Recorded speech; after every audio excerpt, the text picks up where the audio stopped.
Hey, what's going on, good people? It's Gardner Douglas, your Oyster Ninja. I'm here with Miss Nicolette Mariano. Yes.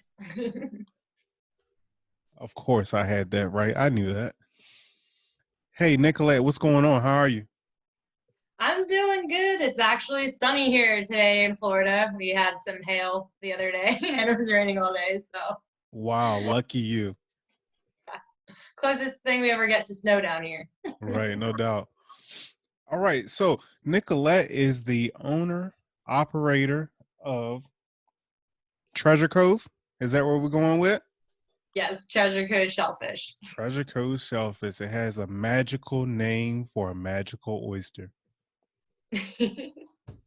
So yeah, Nicolette, just tell us a little bit about yourself because I know because I've been following you for a while, not stalking or anything, just following, just social media following, and just tell the good people like about your oyster farm and you. I actually found out about aquaculture, more specifically shellfish aquaculture, when I was 14. Before that, I was, since I was a kid, I was like, I'm going to be a marine biologist that specializes in dolphins and paints on the side. I still am not a good painter, but after the hurricanes in 2004 and 2005 that hit the coast of South Florida, these were Charlie, Francis, Ivan, and Jean.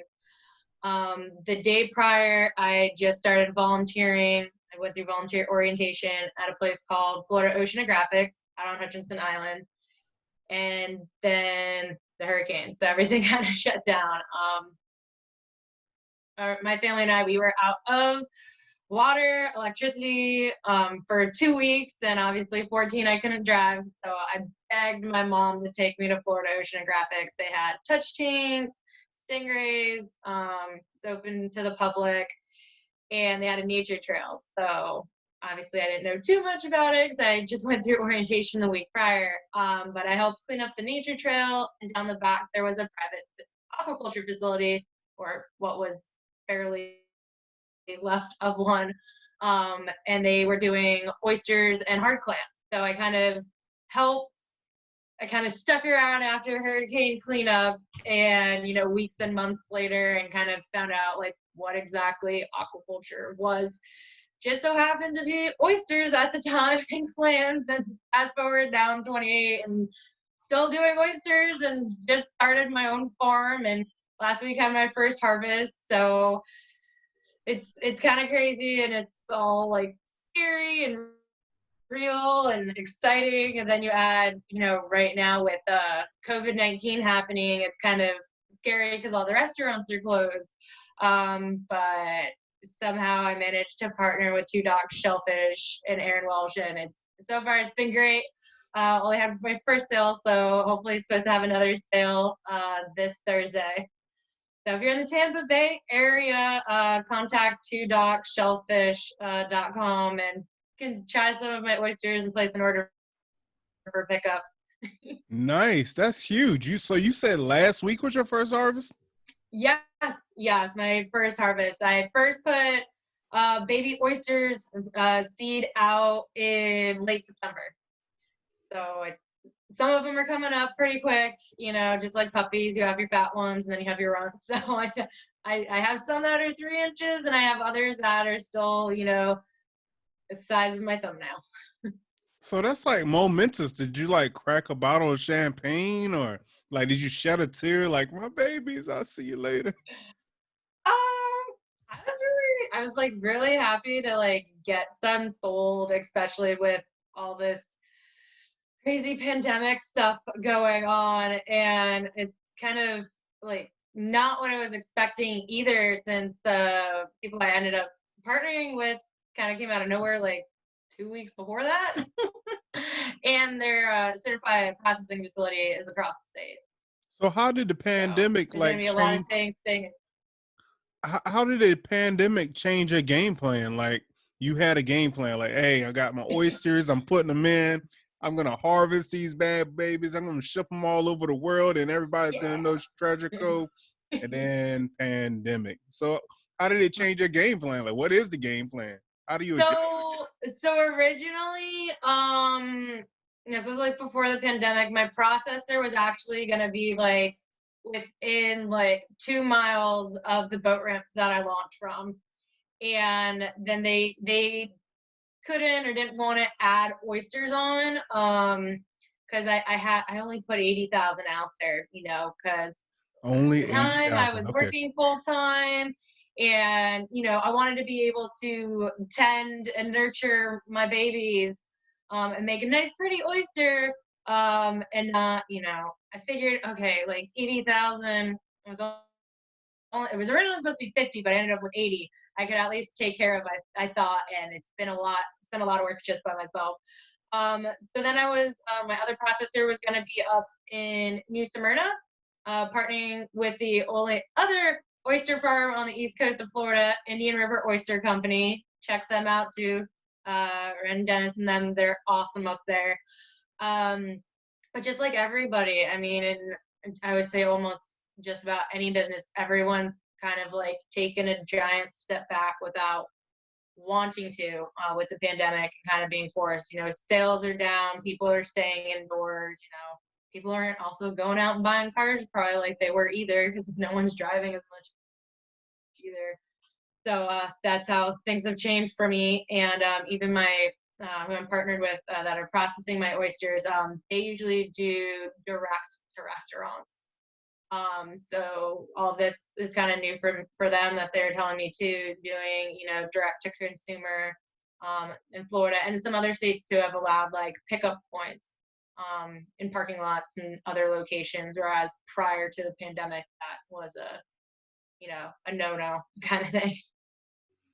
Right. So you talked about Indian Cove or Indian River, I'm sorry.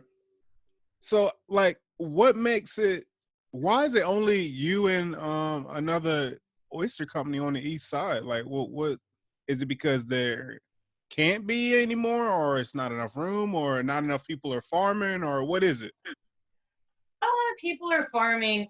Historically, Sebastian, Florida, there used to be a number, the whole aquaculture use zone area, I believe, you know, after the net ban happened, kind of that area grew more, and hard clams was a big product that was aquacultured there.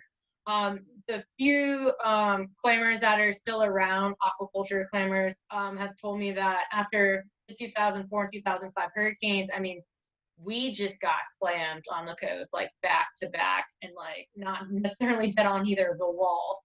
So that was a lot of wind and torment, from Mother Nature. And a lot of the farmers, if they made it through, they moved to other areas, like on the Gulf over to Cedar Key. The handful of guys that are still out there that I've met, they also have stuff planted in Cedar Key. So kind of, you know, securing your business, which isn't the worst idea in the world on both coasts, because Florida, we are a peninsula surrounded by water on three sides. So that has been one of the more historical, I guess, issues, and why people haven't really been coming and growing more clams. But as far as oysters, this is, I don't know if people have seen this before, but Florida, the big circle in the middle, Lake Okeechobee, the Army Corps engineer decide, depending upon the water level, to let that water out of Lake Okeechobee, and discharge it into the rivers and different water outlets. So that not only is a big increase of fresh water into brackish and saltwater areas all at once, but it's not filtered or treated. And around that area is agricultural land, so sugarcane and cattle and other things like that. So obviously, whether it's fertilizer, also feces runoff from livestock, that increases the nitrogen load and stuff that's in that water. You can, if you just Google Lake Okeechobee green algae bloom, you can see pictures of like the locks, and like the water is like Nickelodeon slime time green on one side, and then just, you know, normal turbid brown on the other. So that's a big issue as well. I mean, I actually commute an hour and 45 minutes if I'm lucky in one direction north from where I actually live in Stuart, Florida. to where my farm's located. And the reason I did that is I was able to get 11 years worth of water quality data and different, salinities, temperature, pH, and things like that. And Sebastian, in the area that I'm in, just kind of seen for those 11 years pretty, consistent. And also the fact you don't have to worry about, okay, it rained a lot in Florida. Oh, they're going to let water out of Lake Okeechobee, or even the water level isn't that high, but we're expecting a lot of rainfall, like a hurricane or a tropical depression, and they'll prepare so the land around it doesn't flood to let water out of the lake, which then turns into these harmful algal blooms, whether it's the green algae or the red tide. And with the green algae, that can turn into with the harmful algal blooms with microcystin, and it's not good for the animals in the water, and it's not good for humans, and that's another can of worms. Definitely would suggest if that's of interest to anyone, definitely look it up online. It's a big problem. That's a fight I've been remembering since I was a kid, and it's turned into almost like clockwork every year. This past year, the Martin County beaches were closed because the blooms were so bad that people were getting sick. Initially, they had the Martin County lifeguards, they actually had them wear masks, and then eventually they eventually actually closed the beaches. And it is something that does naturally occur.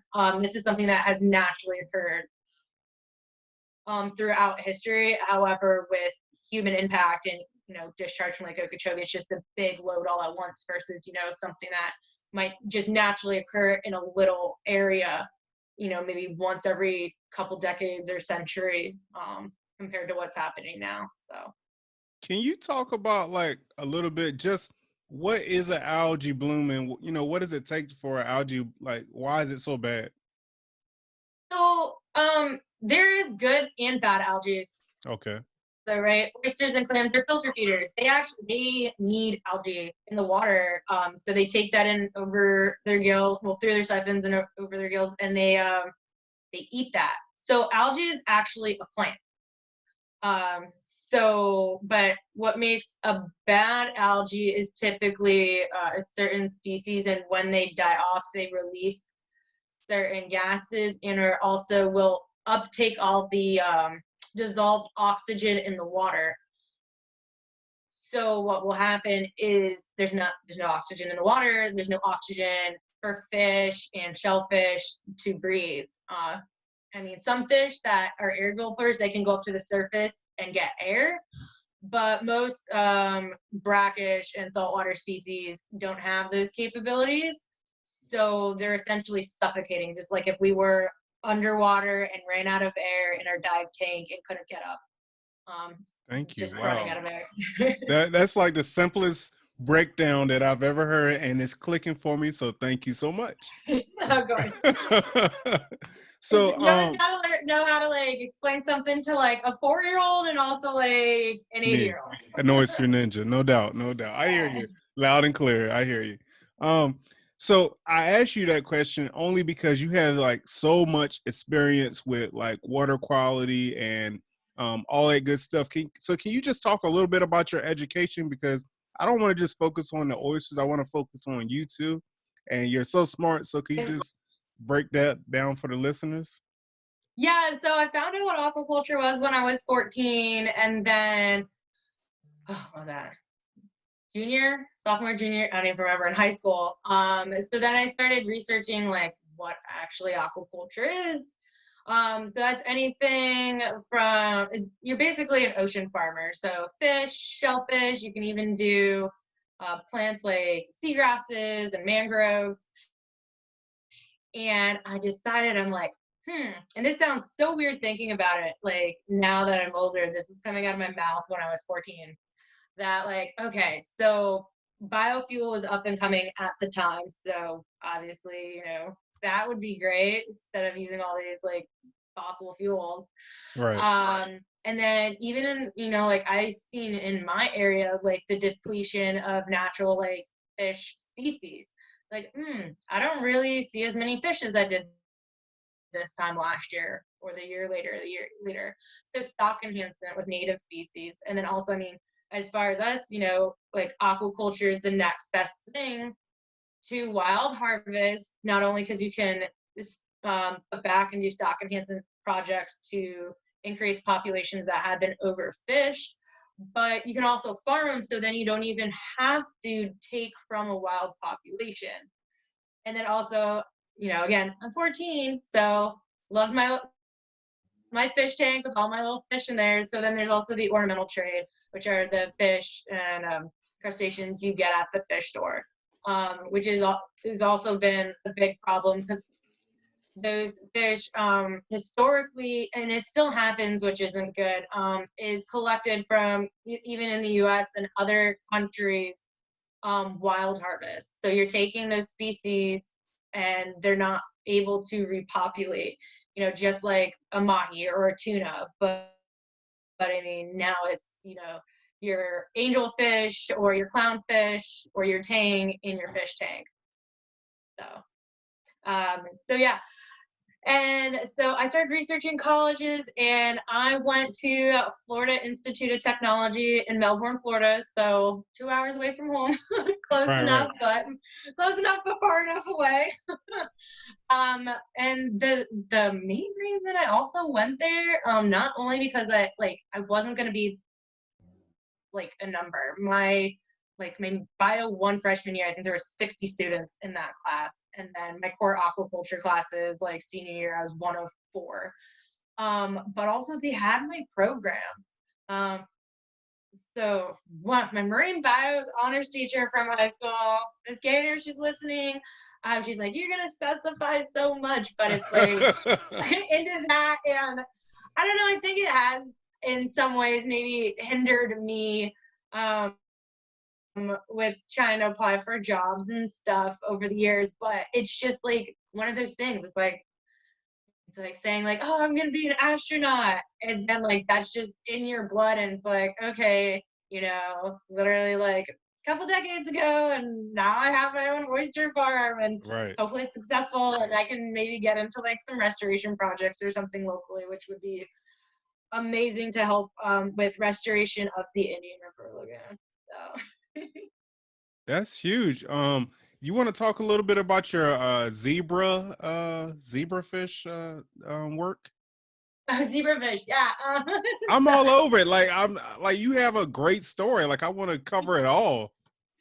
So I was my second full-time, or like say real job out of college. And prior to that, I was doing shellfish work. And I was like, okay, because my internship was with finfish, more specifically red drum with Florida Fish and Wildlife. And there's so many different things when you work with finfish versus shellfish that could go wrong. And I'm like, okay, I accepted a position at Duke University in the zebrafish laboratory, which does a lot of work with zebrafish because they reproduce very quickly. So to be used as a medical model, similar to like white mice, you can do experiments and have the next generation within about 3 months versus other species where it might take a couple years. So I worked with some researchers and a cardiologist that were really close. He also had a mouse colony and did heart regeneration studies. The zebrafish are like that big. They're really small. You'll see them in like Petco and PetSmart and stuff, or the Danios. And their heart like pretty small. So you like anesthetize them, put them under kind of like sleeping gas for us when we go to the dentist, so they don't feel any pain. And you cut them open and whatever you needed to do with the heart, snip it out or cauterize it, and then glue them back up, and then put them in their little wake up tank. And then there was some other studies at the time they're working with as far as like sclerosis, so the downward curvature of the spine, and scoliosis.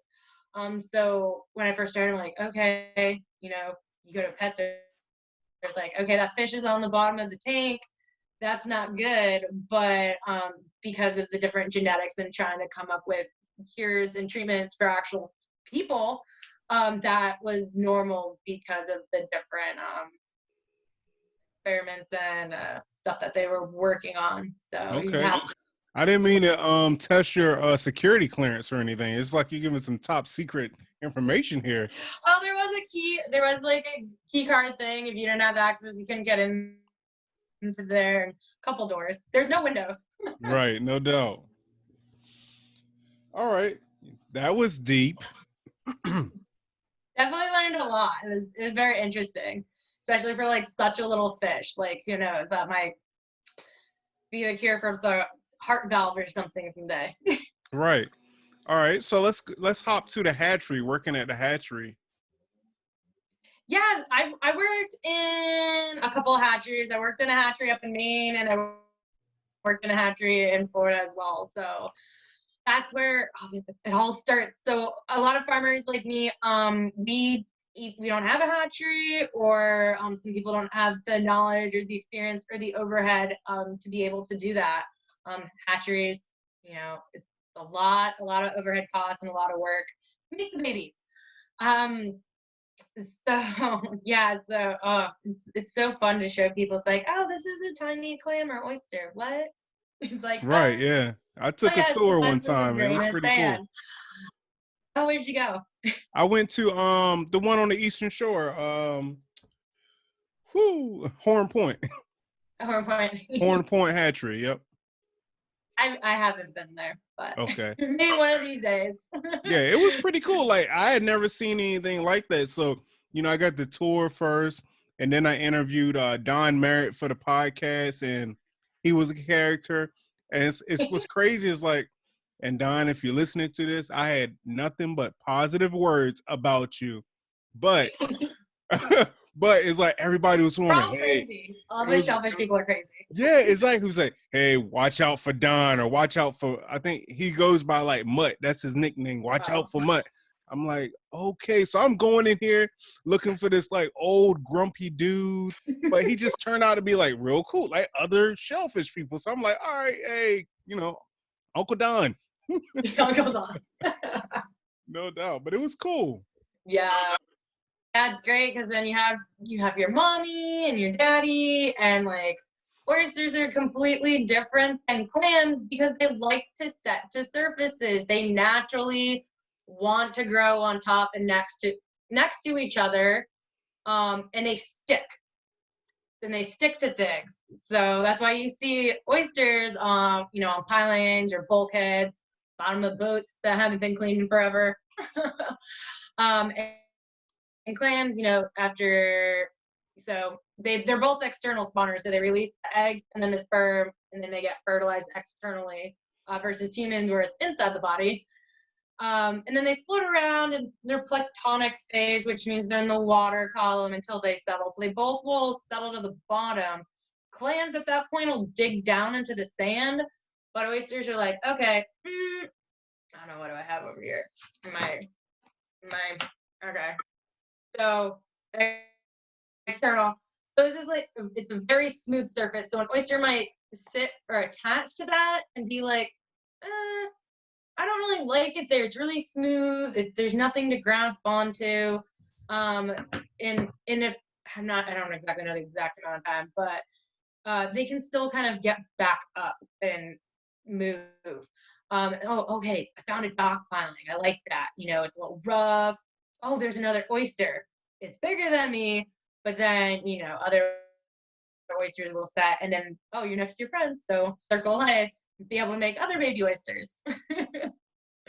But in the hatchery, for the half shell market, that's why half shell oysters, when you go to restaurants, oh my gosh, it's like $3 for one oyster, or like $1 or $2.50, or up in Boston sometimes $5.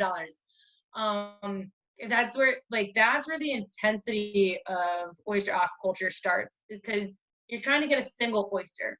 So you're trying to combat Mother Nature to try to have the oysters not stick to each other like they naturally want to do.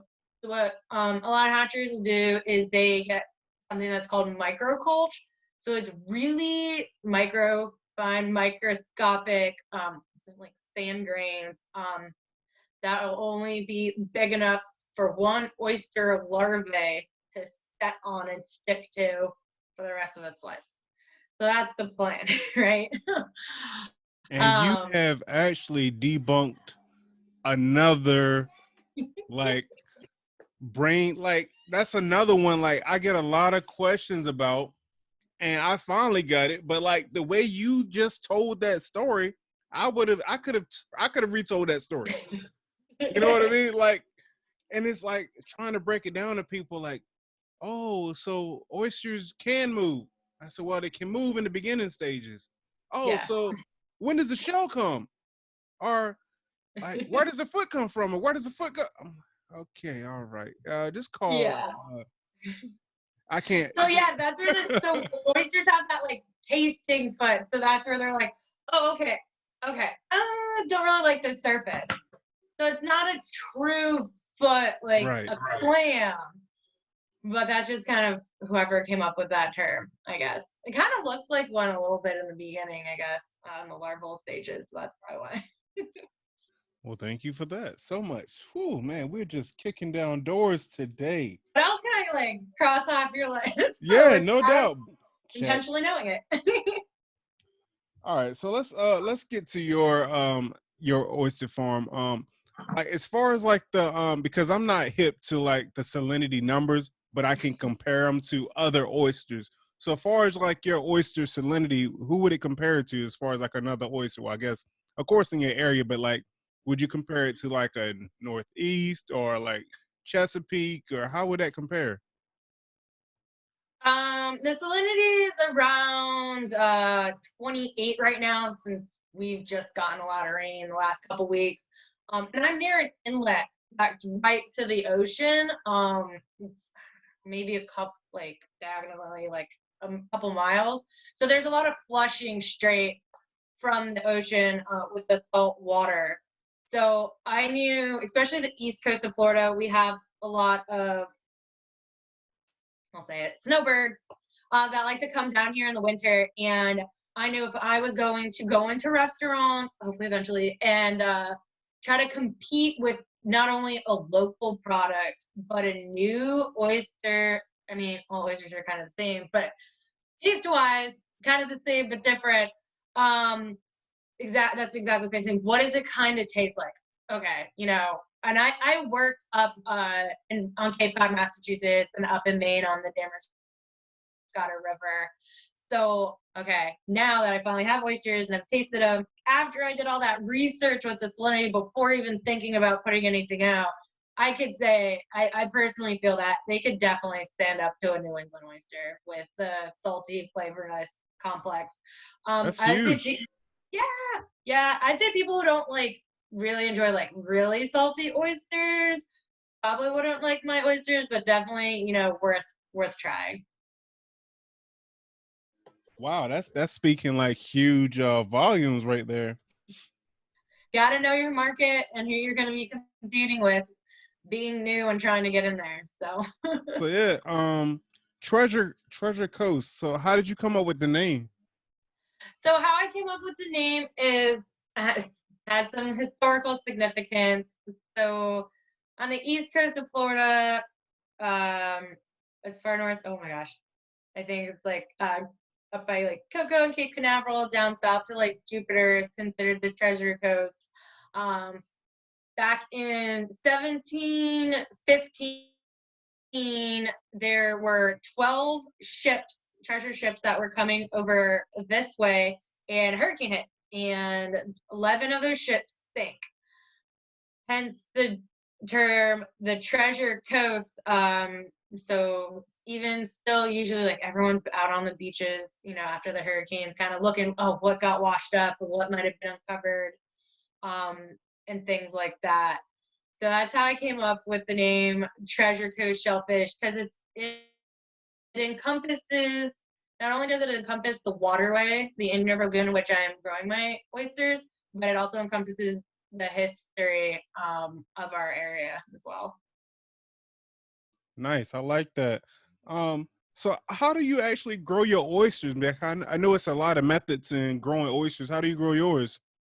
Yeah, so I'm actually in a user agreement. So someone who is renting a lease from the state is letting me use part of their portion. That's what a user agreement is, and there's all paperwork that gets notarized with the state of Florida for that. And it's a clam lease, so I can only use 6 inches off the bottom of the water. So to stay in compliance with that, I'm using a rack, what they call rack on bag. So it's a rebar rack with oyster bags that I bungee on top of it. This is typically used for intertidal areas. So during low tide, they're exposed. So oysters can desiccate just like naturally oysters grow in intertidal areas. So they're exposed during both low tides a day. So boring sponge and other like crabs and predators get knocked back because they're not going to be there when there's not water. But that doesn't happen where I am. So when I work my oysters on the boat, that's actually when they're exposed. So I go down, instead of using a dive tank, because that gets kind of clunky, and with the racks, and I'm physically in the water by myself most of the time, pushing these bags up over, like, I have little tiny gunnels, thank God. I couldn't get them over Carolina. I just thought I saw some biceps pushing out. I didn't know. Definitely, I haven't been able to lose weight since like sophomore year in college, and I finally randomly have been able to with moving all these oysters around. No doubt, I bet. I'm pushing my boat when it breaks down, but yeah. So I use a air compressor known as a third lung, and I have a weight belt, and that get the oysters off. It's about 5 to 6 feet with normal tide, minus like full moon and that kind of stuff, and get the oysters off the racks. And it's been so cool. So late September when I put them out, I had one rack, 6 bags. I only fit 6 bags on there. And there wasn't really anything in the area. And the Indian River Lagoon is known to be the most diverse estuary of North America. Personally, I don't know if that's really true or not anymore. A lot of species have been knocked back, including seagrasses. We'll use it anyway, though. But go ahead. Yeah. So seagrass creates a habitat for the adult fish to have their babies, and they can hide in there. So it's been really cool. Like, now I have 18 racks out there with a bunch of oyster bags on them, and like every week, like, okay, I was there 5 days ago, and it's like, oh, there's another huge like starry-eyed hermit crab. Like, oh no, wait, that's not the same one. That's a different one, because like I can tell like the shell looks different. And then like now there's these schools of spadefish and sheepshead, and even I think it's crazy. Like, I've never in my entire life have seen a bay scallop in the Indian River Lagoon. How does that make you feel? Because like you did that. I'm creating my own little like estuary reef, and it's absolutely amazing. It's so cool. I'm like, the days where it's like, oh my gosh, I gotta be crazy to be doing this. I gotta be crazy to be doing this by myself, and there's really no other growers around me. There's some clam farmers, but they're not out. Clams, you don't have to work every day, or at least once a week, and tend to them and chip their shells like you do like with oysters. So it's like, there's nobody out here. And now like with COVID, there's not the recreational people really out there either. Right, so right. Like, take extra precautions. It's like, okay, maybe I'm not gonna go in the water today, even though I launched the boat and stuff.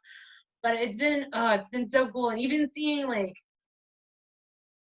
I'm far enough away from the inlet, but even like ornamental species, like I saw a peppermint shrimp. And for any of you oyster, oh my gosh, I'm right.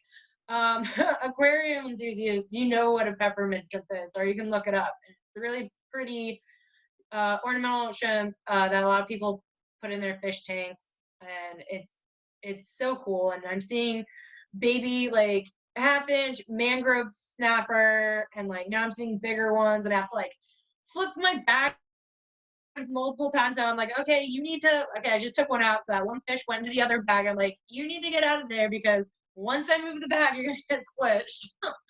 But it is so cool. And there's fish that's their home now. Like in the beginning, like, oh, I'd see them like maybe once a month, and and they're there. And there's this little green turtle that is around there. There's one picture, if you check me out on Oyster Nicolette on Facebook or Instagram.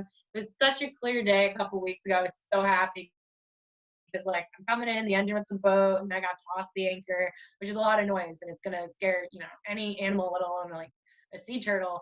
But I finally got a picture of like the little green sea turtle's like just coming up and right over the oyster racks. I'm like, oh, this is awesome. And some people, they've taken pictures of, they have like floating gear, floating bags and stuff, and there's like a manatee munching on like the algae that's growing off of their bags, and it's so cool. It's, you know, a lot of people think like, oh, there's all this floating gear, this stuff under the water, and it's plastic and metal, and it's an eyesore. It's just creating pollution. It's like, oh, but okay, cool. One adult oyster can filter, you know, 50, 60 gallons of water a day. It's not just about that. It's creating a habitat for all the other species that are around there that, you know, their habitat was maybe destroyed or doesn't exist anymore. So it's really cool. I can't.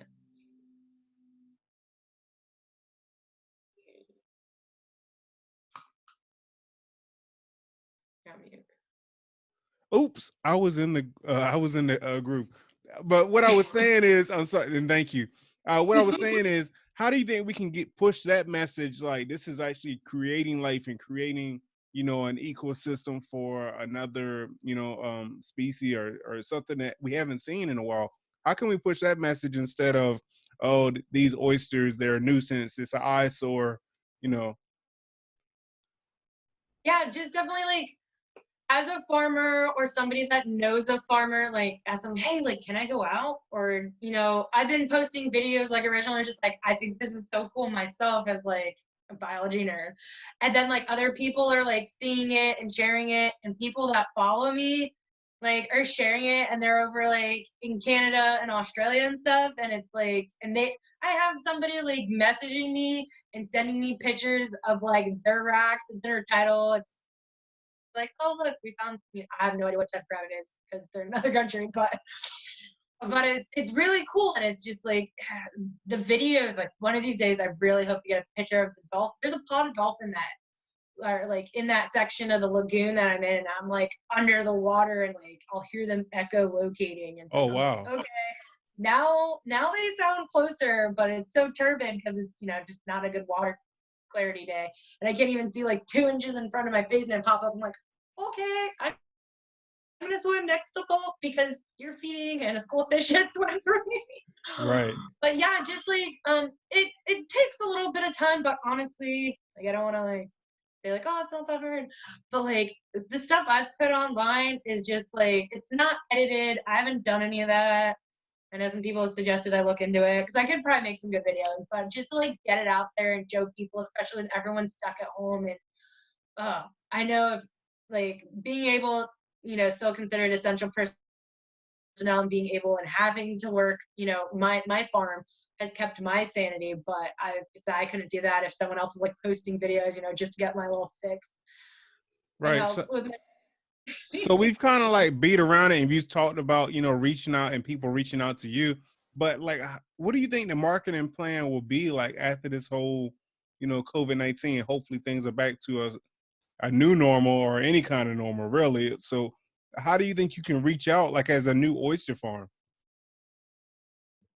Yeah, I'm gonna try to get in touch with some of the local restaurants, and hopefully all of them will open back up. And I would really like to do, I don't know, like a shuck and share, or because everyone's gonna be wanting to go out once the entire green light opens.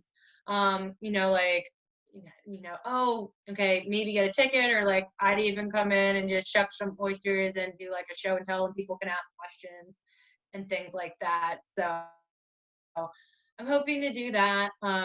Only time will tell and see what happens. So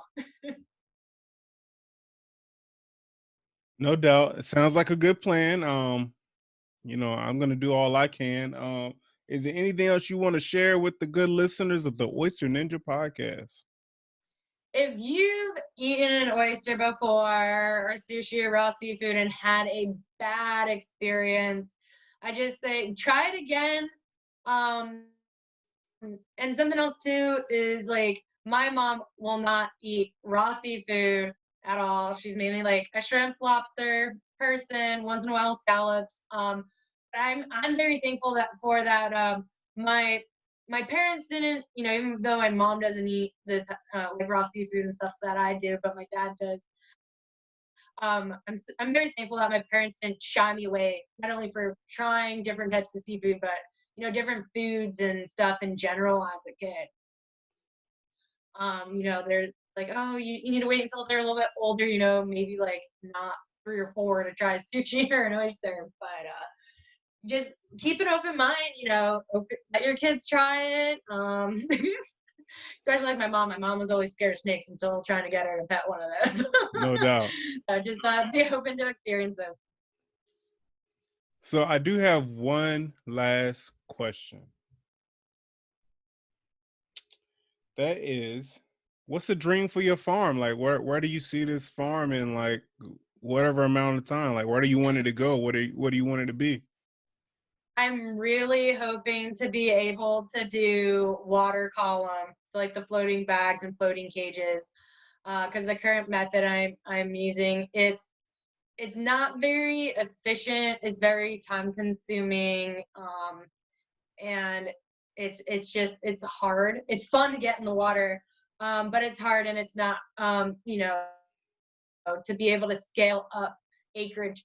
It's just difficult. If it was intertidal, it would be a lot better. So I'm hoping to be able to get a water column lease in the same area eventually. State's gotta kind of open back up first with Florida Department of Ag. And my dream would be to have like a restaurant nearby, because there's restaurants right there too. That, you know, to have them not only like sell my shellfish, but who knows, like maybe be able to do tours out to the farm. Like when I go to the boat ramp, people like they see my boat and they see like all these bungeed up black bags. And I'm like, oh, what'd you catch today? Like it's not a crab pot. I'm like, I just worked my shellfish farm. What? So then I gotta explain to people like what I'm actually doing. They're like, wait, people grow stuff out there? Like I'm out there all the time on a jet ski. I'm like, oh, you know those white poles? Yeah, those actually mark the corners of the lease and there's numbers on them, like in the direction, like northwest, whatever corner it is. Um, but I'd love to be able to open some type of like an education center, maybe, you know, who knows, maybe like be able to do a nonprofit or something and summer camps and do an aquaculture program. Especially now, I think with this pandemic, a lot of people realize like, oh wow, like we really rely on a lot of imports, not only for, you know, toilet paper, but food from other countries, and just to be able not only to sustain ourselves as the United States, but even just locally. You know, I mean, I even, you know, randomly found a friend from high school that I haven't talked to in years that lives, you know, in Vero, that's starting to do their own farm and are, you know, they've been selling stuff to family and friends, you know, especially with all this going on now. Chickens. Um, so yeah, that's my dream. That's cool. That's a good dream. Shoot, it sounds good to me, man. I wish you all the luck. Thank you. Thank you very much, Gardner. So yeah, just tell the listeners where they can find you, as far as like, you know, socially, and then well, you already mentioned where they can get the oysters, but you can, you know, repeat it if you like. Yeah, so starting to figure out the social media thing again with business. So there is a page, Treasure Coast Shellfish. Follow me also on Facebook at Oyster Nicolette. Instagram is also Oyster Nicolette. And I'm trying to teach myself how to build a website. So treasurecoastshellfish.com will be coming at some point. You'll get You want to it. make sure it looks good first. And if you want to order oysters locally in the Tampa Bay area, contact Two Dock Shellfish.com. Find them on Facebook and Instagram as well. And they're in the process of looking at being able to ship possibly through the Oyster Common or other avenues. So even if you're further away or can't do a pickup, definitely I'd say reach out and contact them. 'Cause that might help, try to move that along with shipping a little bit faster. And if you're ever in the Treasure Coast area, Sebastian, south of Cocoa, south of Orlando on the coast, way north of Miami. Find me on Facebook, hit me up if you want to try to come out and check the farm after all this is over. Be more than happy to. Sounds good. That sounds great. Sounds like a road trip. Summer too, hopefully, Yeah, exactly. No doubt. Beaches are supposedly opening back up a little bit soon here in Florida in some spots. So Okay, good. I hope it's good. We'll see. Just gotta adjust fire and everything. So I appreciate you for taking time out to talk with the Oyster Ninja Podcast today.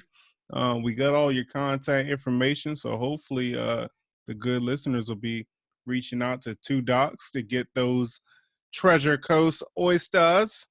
Yeah, we're calling them Sebastian Silvers, That's important. So I might, in the future, there might be some other names, obviously historical treasure related, for different sizes, but right now, Sebastian Silvers.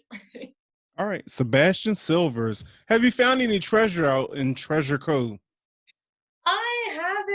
I haven't. The coolest thing I ever found down here, actually, I have it in the cabinet. When I was a kid, I found an arrowhead. So Snap. that's probably the closest thing I ever found for treasure. I think I literally brought this third or fourth grade for my show and tell. I thought it was a rusty bottle cap, and I was so proud of it. So that's the closest thing, but wow, that's it's on cool. my list. It's on my list, hopefully, to find some treasure. Well, good luck to you, and of course, I'll be talking with you soon. And yeah, thank you again. I appreciate you taking your time out today. Of course, thank you.